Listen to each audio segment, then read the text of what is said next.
Welcome everyone to the Spoken Nerd, the podcast about database technology. I'm your host Connor McDonald, and in this episode we keep chatting to Optimizer product manager Nigel Bayliss. I preempted the recording of this podcast by reaching out to Twitter to ask people for their questions that I could pass on to Nigel. In this episode, we tackle the two questions that got the most traction on Twitter and therefore I thought would be worth discussing in detail.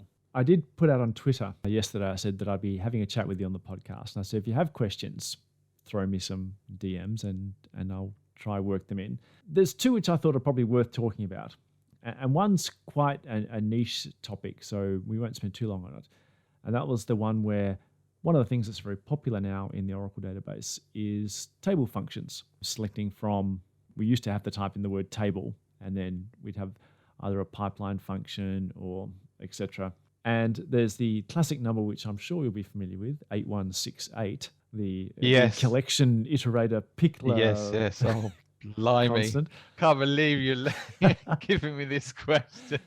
But I suppose that I'm not going to delve too much deep into that, but I suppose given the increase in number in terms of that, because now there are so many things. We got polymorphic table functions, we got people selecting from nested tables, we've got SQL macros, which are a slightly different thing, but there is more and more of this concept of coming along where you're selecting from something which is actually no longer a table. It's really code. Yep. Rather than say, let's try to tackle this particular issue, where do you think the optimizer goes from there in terms of, there's obviously dynamic sampling, but you still have that same problem of you present the same SQL to the system, it only gets parsed once. Yeah, that's right. So dynamic sampling doesn't work in all cases.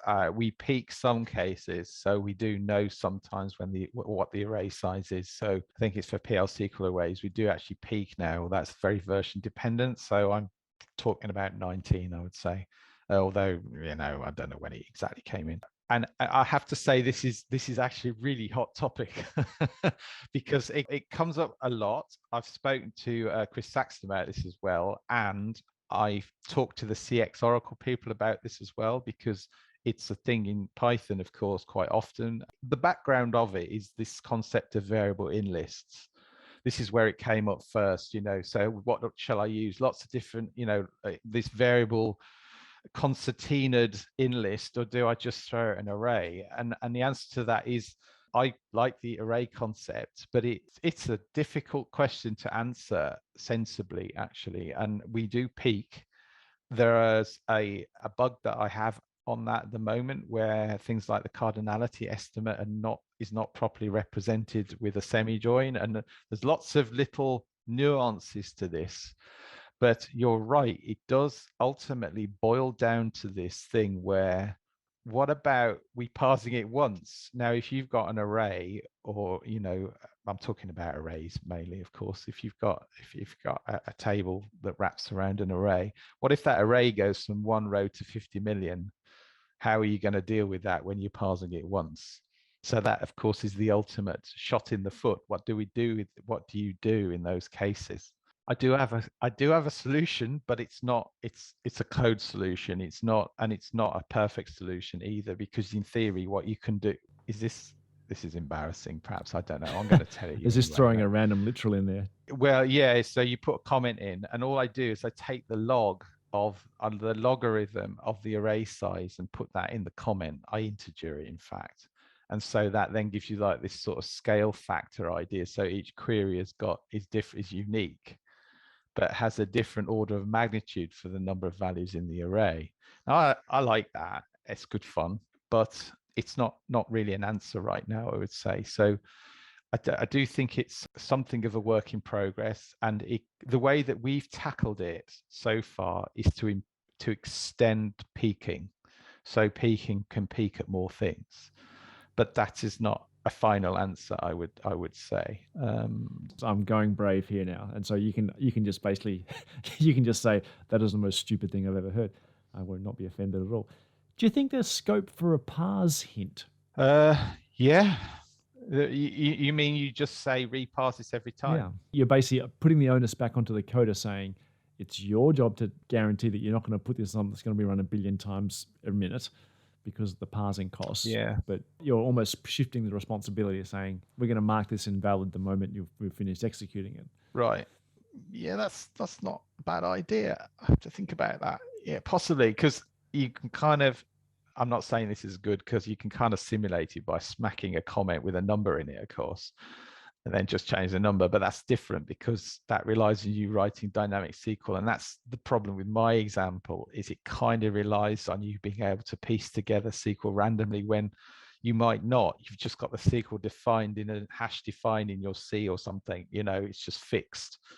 And so adding that sort of dynamic element is annoying, I would say. And then your idea is better because you don't have to do that. You can rely on a sort of fixed hint, so to speak, saying, each time pseudo scramble this or whatever you do, just invalidate it after each execution. So maybe that is a solution. I'm going to think about that. It is an interesting one for sure. And I've got quite a few little avenues that I'm exploring with this because, I kind of want to fix this problem forevermore.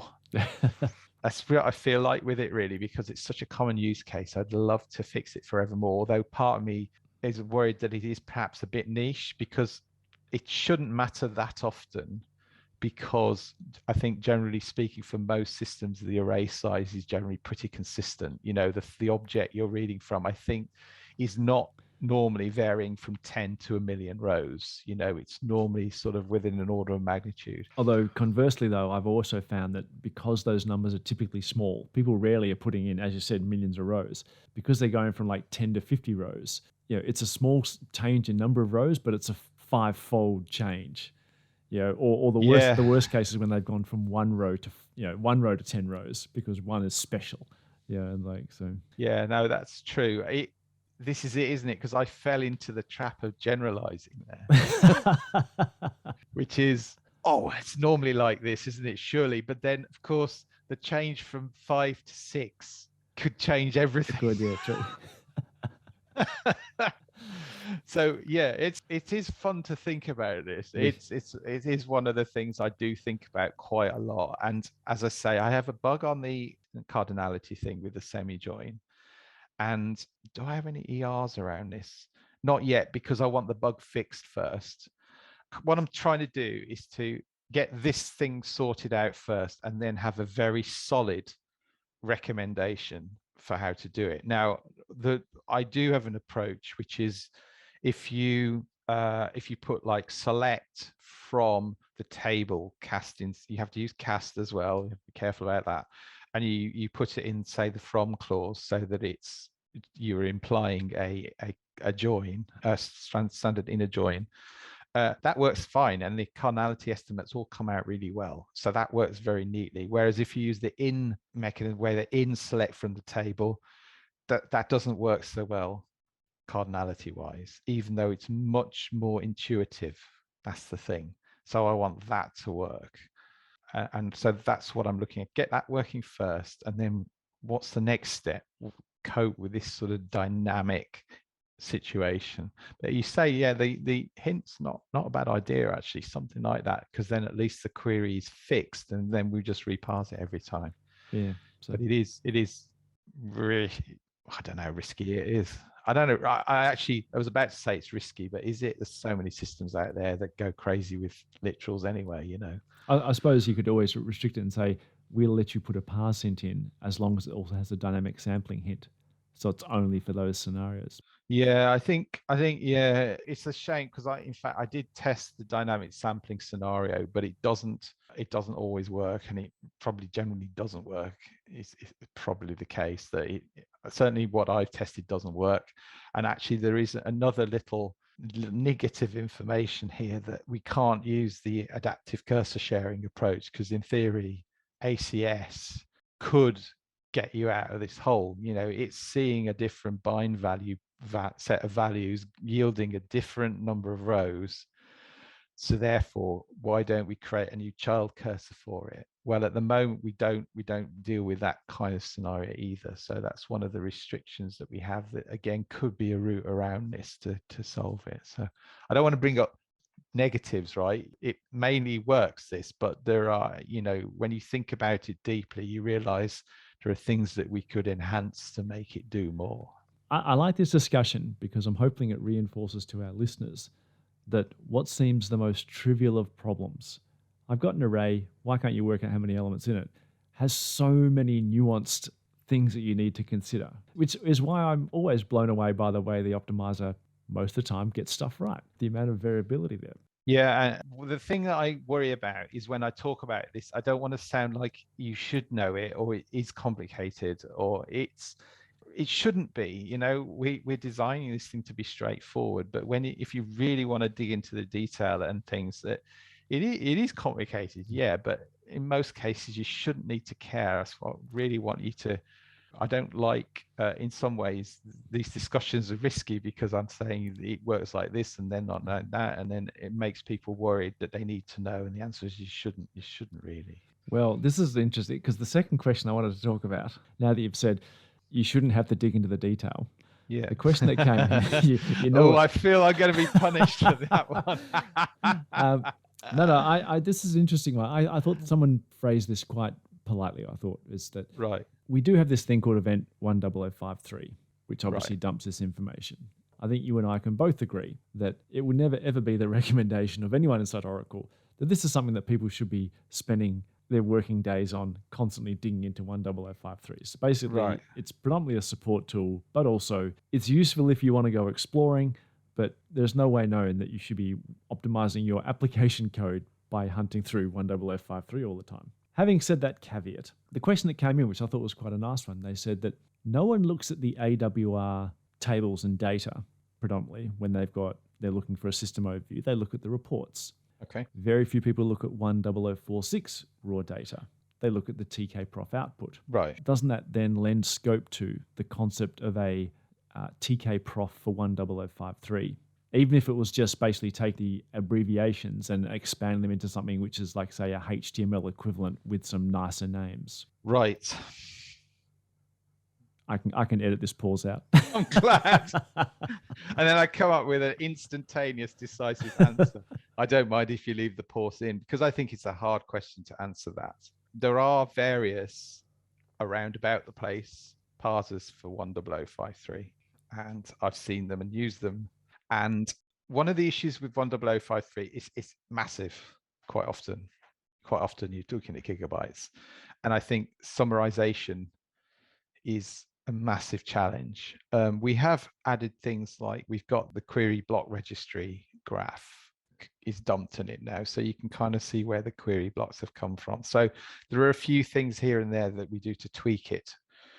But I think summarization is incredibly difficult, and I've seen it, in fact, visualized and summarized in various ways, and it's always difficult. And the bottom line for me has always been get the before and after case, the good versus the bad, and put them side by side and look at where they start to diverge. And that's what I do to deal with them. And I don't know what other people do with 10053. I just think there have been a lot of attempts to visualize it and summarize it. And I think it's borderline not useful for me because there's so much information in there.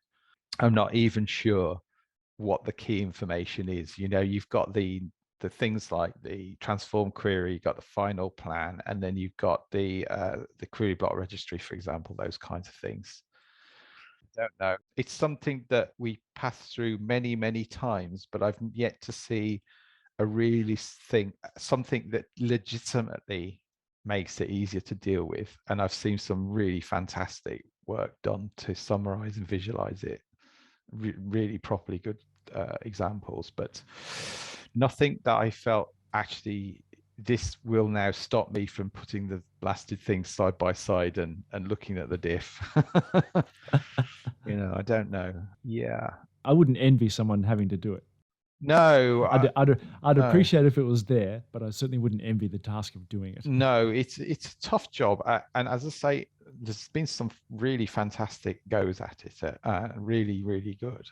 But again, I'm not sure how much at the end ultimately does it help. I'm not sure it does, because summarization doesn't really work with it.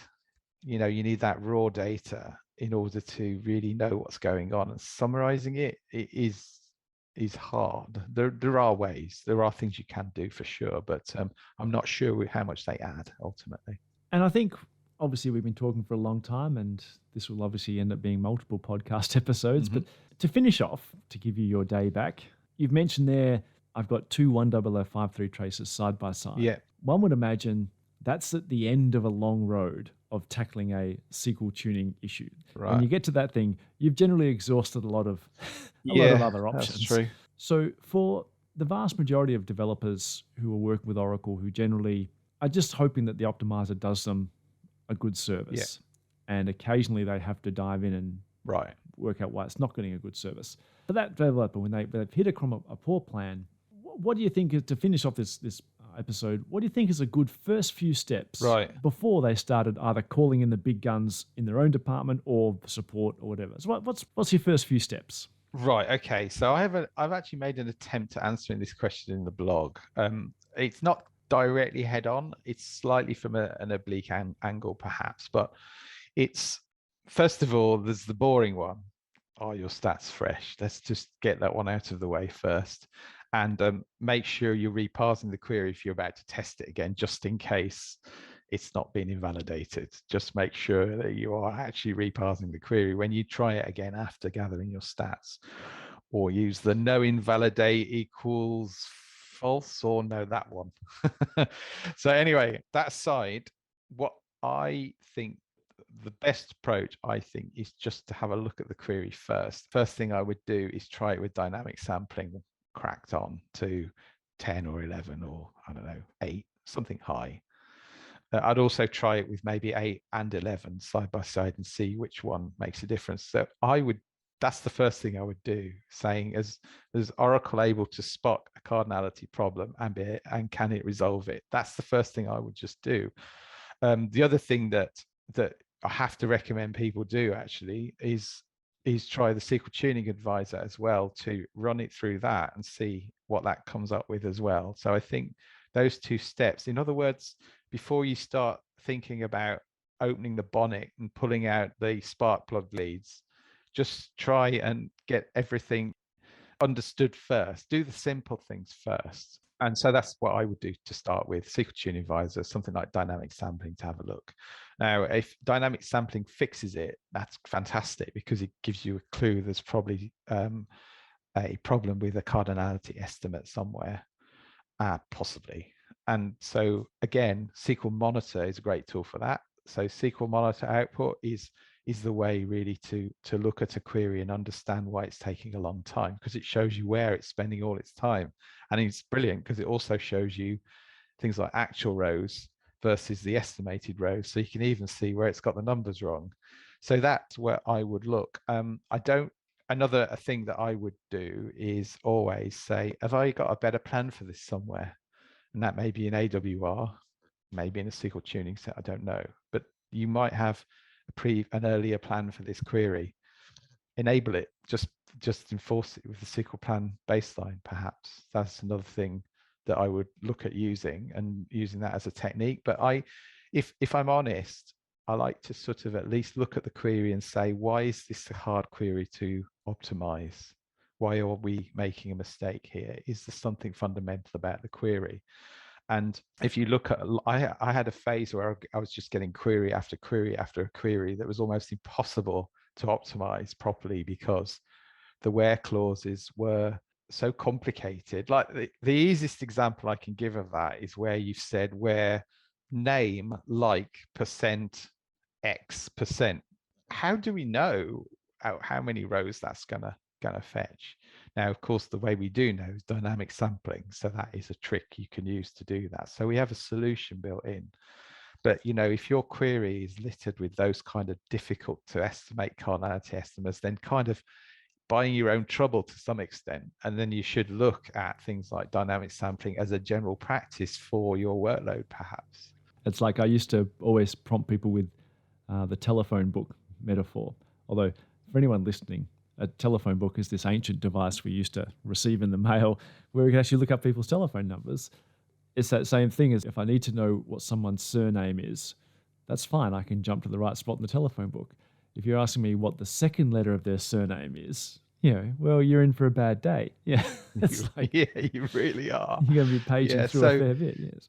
yeah, so and in fact, some people that I know who are the best at solving performance problems in queries, the first thing they do is look at the query and say, what is it doing? That is the most powerful thing that you can do, in my opinion. What is this query doing? And why is it doing that? Now, when I was young and more stupid, I used to carry this idea that there was no such thing as a bad query because we should always optimize it and deal with it, right? That's what we should do. And of course, I'd love to be able to say that that is possible, but I over the years, I've gradually been It's been beaten out of you. that's been beaten out of me fully. That all right, this query's okay. I can see why you've got it, but yeah, I can see also why we're struggling to deal with it. So yeah, I've now grudgingly accepted that, but it is a good idea. And quite often, if there's a cause of this, no, it's not anybody's fault. Again, going back to I don't want to judge people because it's very easy to say, oh, well, your schema's rubbish. Why have you done it like that? Why is the schema so badly designed in inverted commas? But we have to remember things evolve over time, and also things are kind of shoehorned in for reasons of expediency, right? Let's just bang in a couple of codes concatenated together into this column, and then that becomes the center of their business workflow. That's right. Where's the invoice number? That's in position 32 of the character string. Exactly. Okay. That's right. I mean, if you then look at Oracle, get out of jail card, free card, again, there's lots of things you've got to deal with that, but it does rely on you to some extent, understanding that that situation's occurring. And of course, the interesting aspect of that is that for those kind of cases, you've got a pattern in your SQL that's hard to estimate, but it's used everywhere. So all of your queries now are subject to this pattern that's causing you problems, and it spreads. So that's another thing that is always very difficult, of course, is that it's very, very hard to judge the scope of something that's not right in a query, or something that's difficult about the design of the database itself, the physical database design. You don't necessarily know the scope of that will have on your business processes service level. It's how can you predict that? Because if this tricky predicate is used in one query, good to go probably. If it's used everywhere as to enforce a security model, for example, then more tricky, more difficult to deal with. And it's everywhere, yeah, as I say. It's very philosophical, the discussion, Connor, but I'm easily led down the road of philosophy, I have to say, because I do find it very interesting, all of this. It is an interesting topic. But I think, yeah, look at your query. What is it doing? Have I got a quick fix or plan? Have I got SQL Tuning Advisor? Is it going to give me, for example, something I should consider doing, something changing, and go from there, really? And if you're going to use a SQL profile from that, then by all means create one. And then I always like to then create a SQL plan baseline for it. And then you can, if you want, turn the profile off. And then you've got that plan and it will evolve. So you can do that because you can use a SQL profile and a SQL plan baseline together. There's no problem doing that. So. And just to prove to our listeners that this isn't a rehearsed or set up set of guidelines, I'll give you mine, which differ to Nigel's.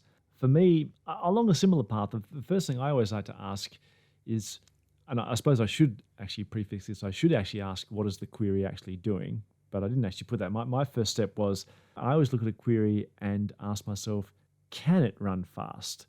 Because it's the amazing amount of times when people say, oh yeah, I'm aggregating my 50 years worth of data of 1 billion transactions a year.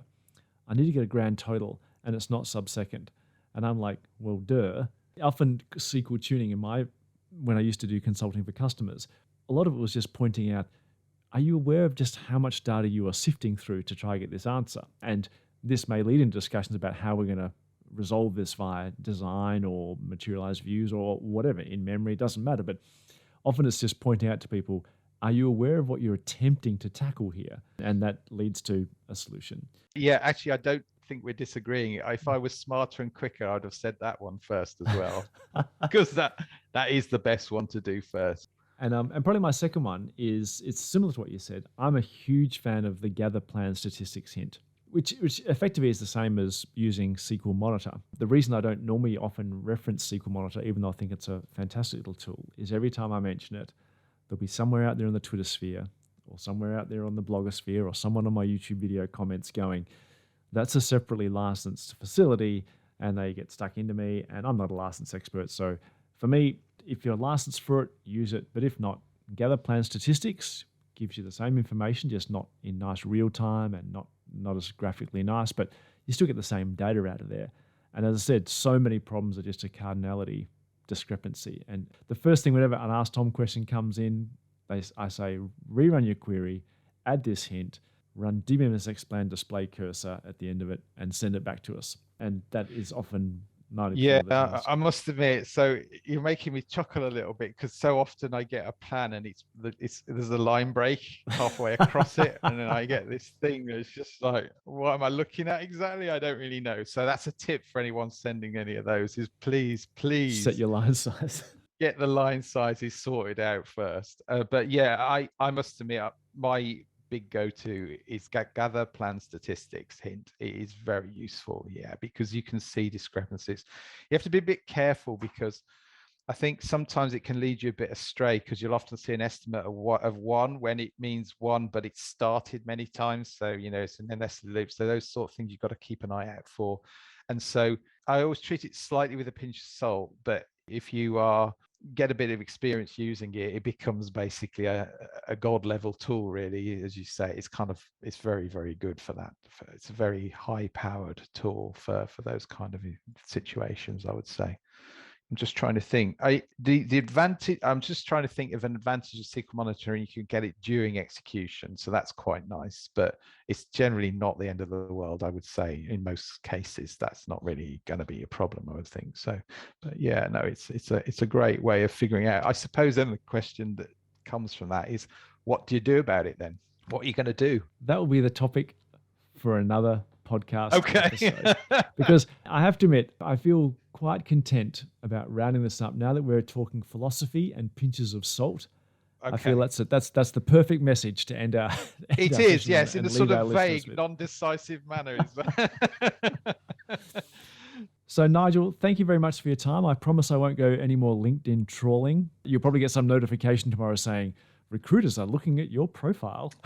Rest assured it was possibly me. Thank you very much for your time. Once again, I advise readers to reach out to Nigel on Twitter. Make sure you follow Nigel on Twitter.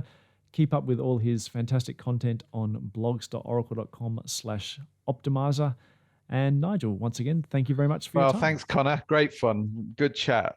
It was nice for me. I hope people find value in it. That's all I can say. So it was great fun. Thanks. Thanks for listening to this podcast. The music credit goes to Zanman from Pixabay Music.